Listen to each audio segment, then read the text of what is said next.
do on their iPhones. So thank you for that. Uh, I used to love to watch you playing ball, whether it was basketball, football, baseball.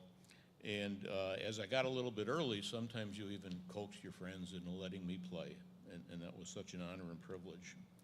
You were a third baseman, so I was a third baseman.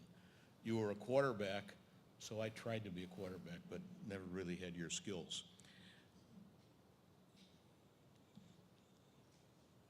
I even aspired, as I started college, to be pre-law. I was going to be a lawyer, and I was going to be your partner. But you dissuaded me from that in large part because you really didn't like practicing law, and it just wasn't right for you, especially the kind of law you were doing. It just didn't feel good. It didn't match your personality. But boy, did you love being a judge. And that was such a high point of your life. It suited you to a T. I can't help but thinking how lucky it is that you never had to adjudicate on a case of somebody who was pilfering songs or movies. What a conflict of interest that might have been. Anyway, they had to literally drag you from the bench when it was time. You were so unique in so many ways. You're one of the funniest people that I've ever known, never afraid to crack a joke, even in the most inopportune times and places. You also were one of the smartest men I've ever known. You had no trouble with the New York Times Sunday crossword puzzles. I can't understand how you did that. And it was amazing how you could answer almost every Jeopardy question from almost any category. And I don't remember ever seeing you read, so how you got that knowledge is a mystery. You're always so proud of Lillian's bridge accomplishments, but secretly let a few of us know that you were even better. Lil never disagreed.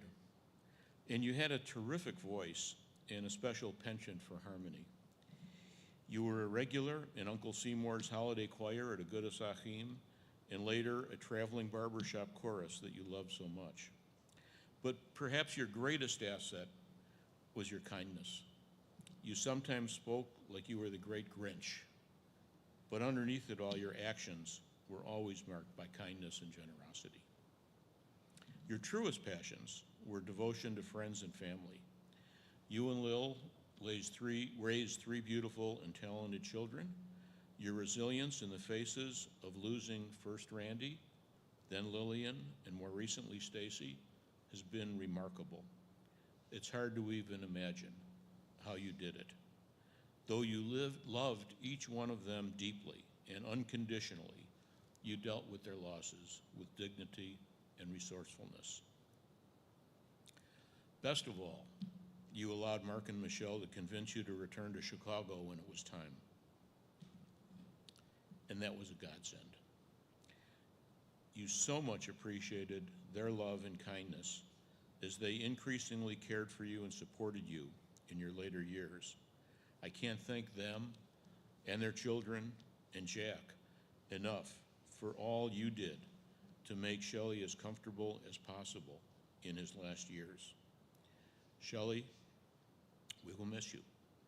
Your love will live in our hearts and souls, so as I say so long, I will remember you, not with remorse, but with gratitude for the honor and privilege of knowing you since the day I was born, for a life fully and well lived, and for the beautiful legacy you leave behind.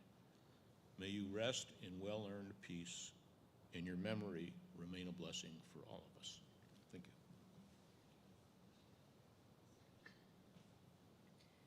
We now invite up Mark to share some words.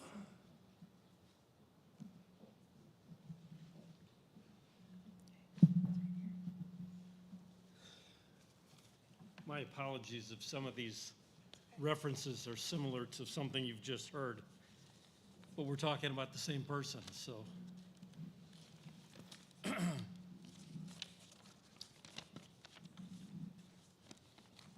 My dad, Sheldon, came from very humble beginnings on the south side of Chicago.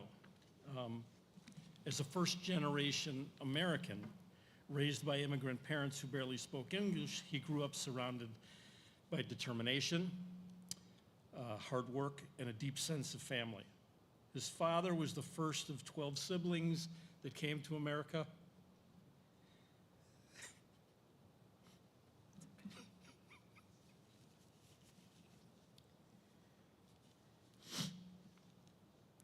Planting the roots for the rest of the family that grew up in Chicago. My dad attended Hyde Park High School, then the University of Illinois and Kent Law School, where he graduated first in his class. He did build a remarkable legal career, even though he didn't like it. He even wrote briefs for the Federal Appellate Court and the Illinois Supreme Court before he became a federal judge, where he served for 28 years in both Memphis and in Phoenix, Arizona, working with unwavering dedication until he was 87 years old.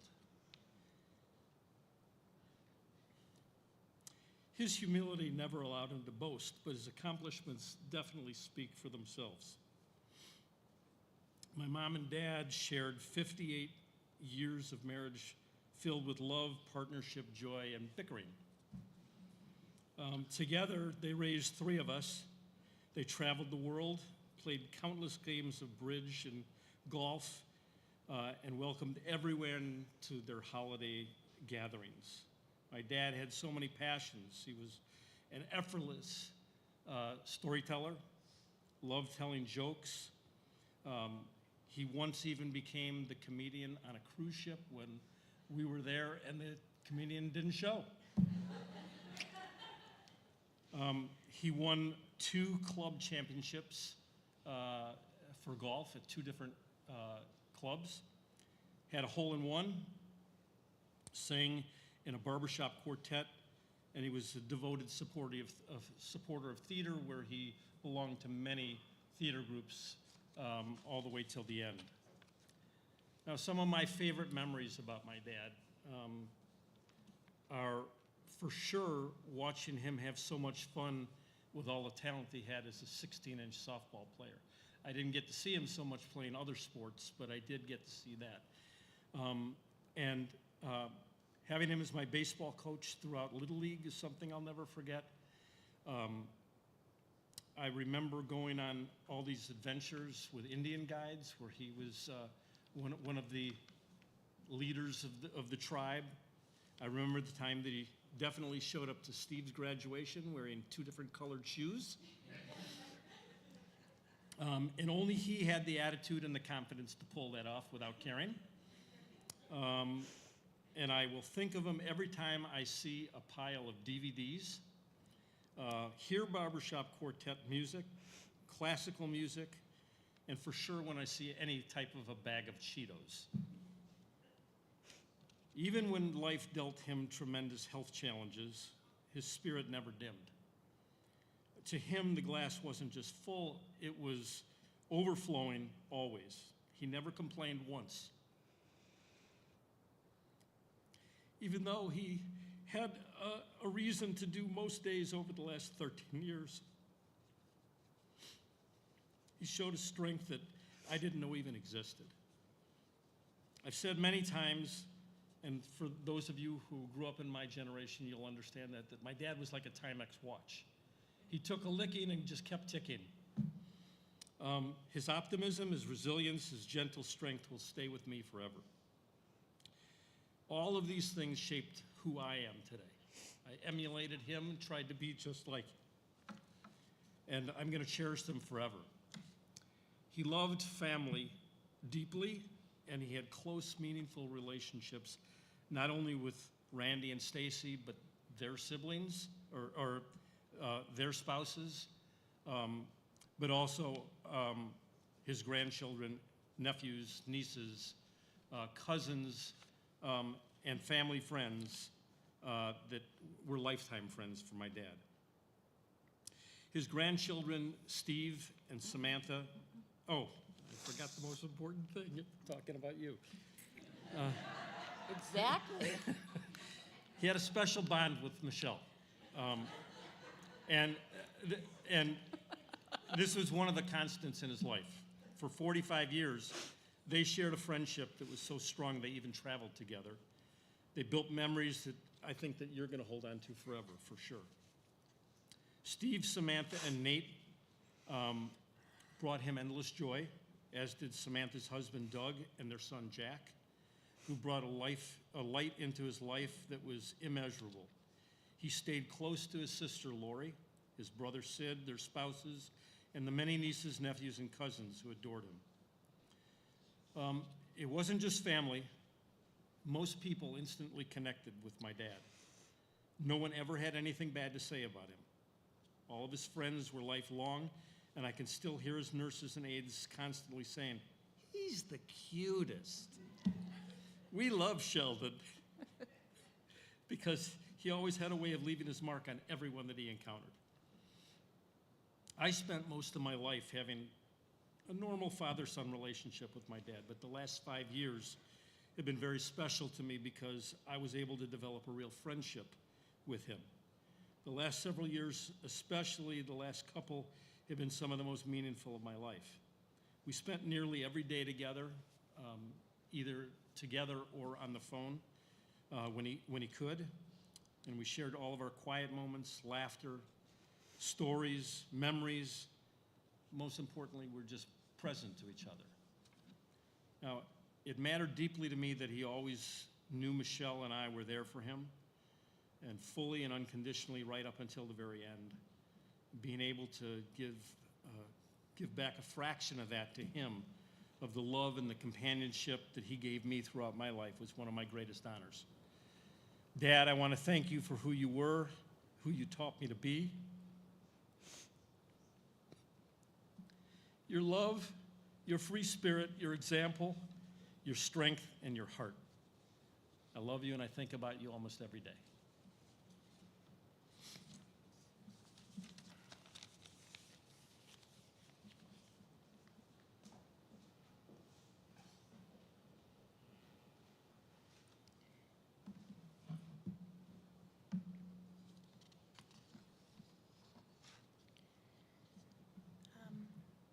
Do you want to do it?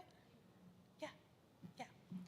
And now some words from Sheldon's granddaughter, Samantha.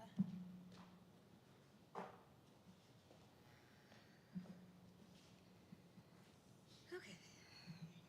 There are only a few people who touch your life so deeply that their impact lives in you forever, and Zadie was one of those rare people. He played such an important role in my life, and I loved him so much, but nothing compared to the joy of watching him as a great-grandfather. His love for Jack was pure and radiant. His whole face would brighten the second he saw him, and somehow he'd summon the strength of an ox just to play with him. Seeing him leave the same kind of mark on my son that he left on me is one of the greatest blessings of my life. Jack absolutely loved and adored him, and when he learned that Zadie had passed, he said, "Something I'll carry with me forever. I think Zadie will dream about us in heaven, and it will make him feel happy. And we will dream about him, and then we will be happy." Some of my favorite memories with Zadie are the ones that still make me laugh. Sleepovers at Astor, the unforgettable cigarette and water incident. Those of you who were there and understand. Again, illegal DVDs that he made for us that we can finally admit out loud. The arguing banter between him and Grandma, and his legendary unfiltered comments at family gatherings. Every time. I also loved hearing stories about his years as a judge and getting to see where he worked. He was so proud of everything he had accomplished. Even when words were harder to come by, the love between us never changed. You could feel it in his smiles, his excited expressions, and his gestures, and the way that he would hold your hand. Watching my dad's relationship with Zadie in the last years also taught me so much. It showed me how much I want to care for my dad and how I hope to be cared for in one day in return. My dad devoted himself to Zadie every single day, and the depth of Zadie's love for him was equally profound. When my parents were away, I would come visit him, and he would just tell me how much he missed them, and then we'd have to FaceTime them every single time. They'd be at the pool, and, you know. The love he had for my mom was something truly special. When he saw her as a daughter, and his face would light up the moment she walked into the room. Witnessing those bonds reminded me of how precious the love between family is and how it shapes us, teaches us, and carries us through every stage of life. I want to thank my dad and my mom for always making sure Zadie had his Cheetos, his favorite foods and drinks, and the care he needed, always finding ways to bring him joy even when life could have been very lonely and very hard. It was reassuring to know that they were always there giving him love and support. The last thing I'd like to say is I've never known someone in my life who fought harder to stay in this world than my Zadie. He faced so many challenges in his life and never once complained or felt sorry for himself. He taught me so much about the kind of person I want to be: resilient, grateful, loving, strong, and unafraid to show up fully for the people you care about. Losing him has been incredibly hard, not only because of how close we were, but because I knew how much he wanted to remain here with us. I loved him deeply, and I felt so protective of him until the very end. I will cherish our friendship, or our relationship, every memory and every moment we shared on this earth. Thank you, Zadie, for loving Doug and I, and especially Jack. And thank you for everything you taught me and for the pieces of you that we will always have live on in all of us. And then Jack just reminded me, literally, we went to the bathroom and he stopped me to remind me to tell everybody because he wanted to say something. I love you very much, Zadie.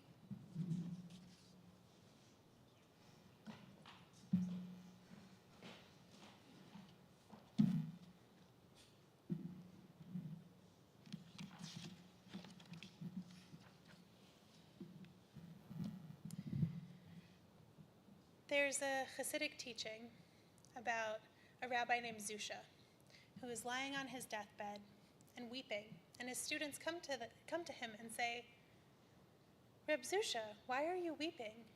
When you get to heaven, don't you think they'll say you were just as wise as Moses, just as powerful a leader as Aaron?" And Zusha says, "I'm not worried about being like Moses or Aaron. I'm worried that when I get to heaven, they're going to say, were you the best Zusha you could be? Were you the best of your own self that you could be?" And I think that Sheldon really lived up to that he was the best Sheldon he could be. He was clearly very consistent, that everyone had very similar stories and memories, and that just tells me that he was always true to himself. He wasn't one way with one person and one way with another, but really, truly himself. To his family, he was dad, he was Zadie, he was a brother, and he was a rock. He is missed by so many people in this room. His brother Sydney, his son Mark and his Michelle, his grandchildren Steve, Sam and her Doug, Nate, and his great-grandson Jack, as well as so many other beloved friends and family, and so many people who were waiting to greet him on the other side. Shelley was, by all accounts, a force to be reckoned with. He was a man who lived nearly 92 years, just shy of that milestone birthday on Thanksgiving, and he filled those years with hard work, quiet strength, and a resilience that frankly defies medical explanation. Mark and Michelle described him to me as the healthiest sick guy you could ever hope to meet. This was a man who faced throat cancer 13 years ago, teaching himself to speak without a voice box. He weathered heart bypass, stroke, and broken bones.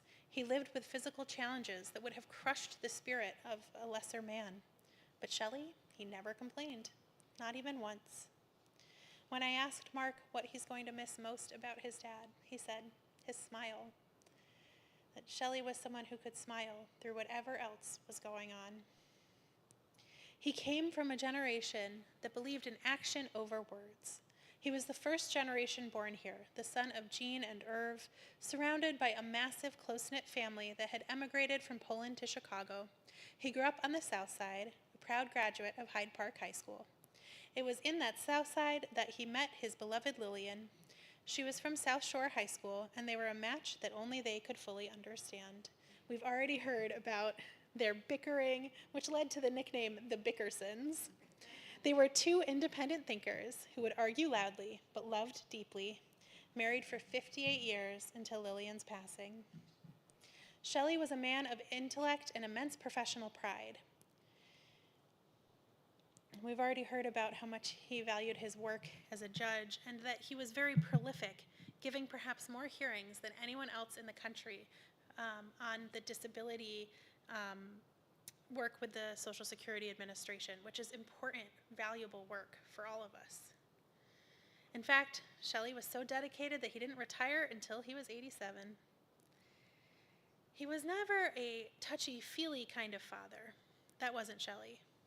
Mark said that he can only remember 3 times that Shelley told him out loud in words that he loved him. But never for 1 second of Mark's whole life did he doubt that Shelley loved him. He didn't verbalize his emotions constantly, but he showed you through who he was through his actions. He was generous. He was the kind of person who would give the shirt off his own back to help someone else. And the family has countless examples of specific cases where he went out of his way, inconvenienced himself to help someone else. And again, never complained, never even thought that he wouldn't do it. He wouldn't do the thing that his kids needed or his siblings needed. He was going to do it. He was going to be there for the people he loved. He took care of his own parents and in-laws as they aged. He showed his love by showing up. And he had a fun side. In addition to being the comedian on the cruise ship, Michelle shared her wonderful memory of taking Shelley on a cruise, just the 2 of them. They would sit at dinner, an older man and a younger woman, and she could see the wheels turning in the other passengers' heads. She'd have to quickly announce, "It's okay, he's my father-in-law," to clear the air. He was so lucky to have travel buddies and friends and people that he could spend time with in his family. 5 years ago, after his wife had passed, Shelley returned to Chicago. And while these last years were physically difficult, they were also a time of profound connection for his family. Mark and Michelle, you became his hands, his voice, and his advocates. You cared for him with the same devotion he had showed his own parents years ago. And in that time, he formed a beautiful, unlikely bond with his great-grandson, Jack. Jack and Shelley connected over, of all things, the puffy Cheetos. 5-year-old Jack thought that they were the coolest thing in the world, that his great-grandpa could have Cheetos. They would walk together, Shelley with his walker, pushing Jack along, sharing a silent understanding that transcended age and ability. Shelley endured great loss in his life. He lost his beloved wife Lillian, his sister Lorraine, and tragically 2 of his children, Randy and Stacy. He carried those losses with the same stoic quietness. In his final days, as he held on with that signature stubbornness, Mark climbed into bed with him, put his arm around him, and gave him the permission he needed. He told him, "It's okay, Dad. Go play bridge with Mom." Shelley was a judge, a provider, and a survivor. He leaves behind a legacy of resilience and generosity that lives on in those he loved and those that love him. This room is filled with 4 generations of people who have, in such a beautiful and heartfelt way, expressed their love and the tremendous impact that Shelley had on their lives. Loving someone is painful. It invites us to keenly feel their loss when they are gone, but our lives are so much better for having had their love in it. It is impossible to sum up nearly 92 years of an incredible life in just an hour or so. There are so many stories that you will all continue to tell, and Shelley's memory will stay alive when you do, and his memory will stay alive when you eat a puffy Cheeto, come across a bootleg DVD, hear the sound of a barbershop quartet, or when you see the smile on the face of someone that loved him. Zichrono livracha, may the memory of the Honorable Sheldon P. Zissok be an eternal blessing. I wanted to share one more additional poem, which is often one that's shared at funerals, but I think really specifically captures a lot of Shelley's essence. This is Epitaph by Merritt Malloy. When I die, give what's left of me away to children and old men that wait to die. And if you need to cry, cry for your brother walking the street beside you. And when you need me, put your arms around anyone and give them what you need to give to me.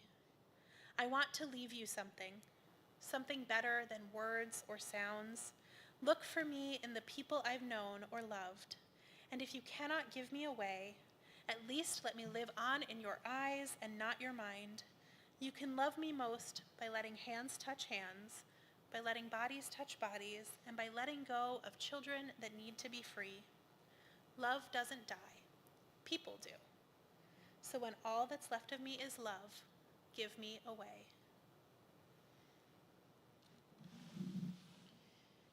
We continue now with our memorial prayer, El Male Rachamim. I invite you to please rise as you are able.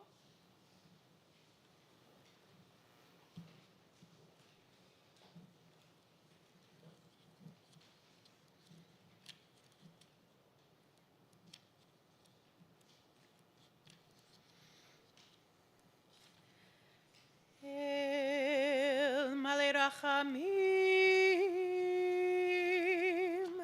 Shochen Bamromim, Hamtzei Menucha Nechona, Tachat Kanfei Hashchina,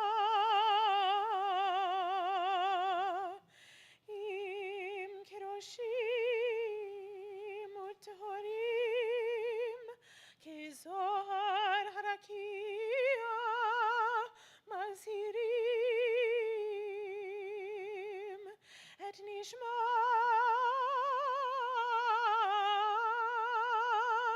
Shlomo ben Yitzchak v'Yochana, Shalach le'olamo, Baal harachamim yasirehu, B'seter knafav l'olamim, B'tzror hachaim, Et nishmato, Adonai hu nachalato, Ve'anuch b'shalom al mishkavo, V'nomar Amen.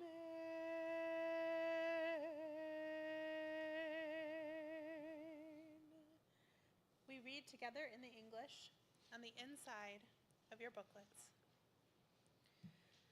Compassionate God, eternal Spirit of the universe, grant perfect rest in your sheltering presence to Sheldon P. Zissok, who has entered eternity. O God of mercy, find refuge in your eternal presence, and let his soul be bound up in the bond of everlasting life. God is his inheritance. May he rest in peace, and let us say, Amen. We continue now with Mourner's Kaddish on the back of your handouts. Yit Gadal V'Yit Kadash Shemei Rabbah, Be'alma Divrach Hirutei V'Yamlich Malchutei, B'chayechon Uvyomechon Uvchaye Techol Beit Yisrael, Ba'agala Uvizman Kariv V'Imru, Amen. Yehi Shmei Rabbah Mevarach Le'olam Ulamei Almaya, Yit Barach V'Yishtabach V'Yitpa'ar V'Yitromam V'Yitnaseh, V'Yithadar V'Yitaleh V'Yithalal Shmei Dekudsha Barichu, Le'ela Min Kol Birchata V'Shirata, Tushbechata V'Nechemata, Ta'amiran Be'alma V'Imru, Amen. Yehi Shlama Rabbah Min Shemaya, V'chayim Aleinu Ve'al Kol Yisrael, V'Imru, Amen. Oseh Shalom B'Mromav, Hu Ya'aseh Shalom Aleinu Ve'al Kol Yisrael, V'Imru, Amen. Oseh Shalom B'Mromav, Hu Ya'aseh Shalom Aleinu ve'al kol Yisrael,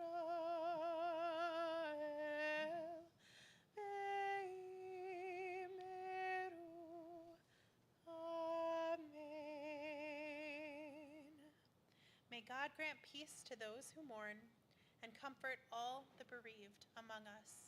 And may the memory of Sheldon P. Zissok be an eternal blessing to all those who loved him, and to our entire world. This concludes our service. Please allow the immediate mourners to exit first.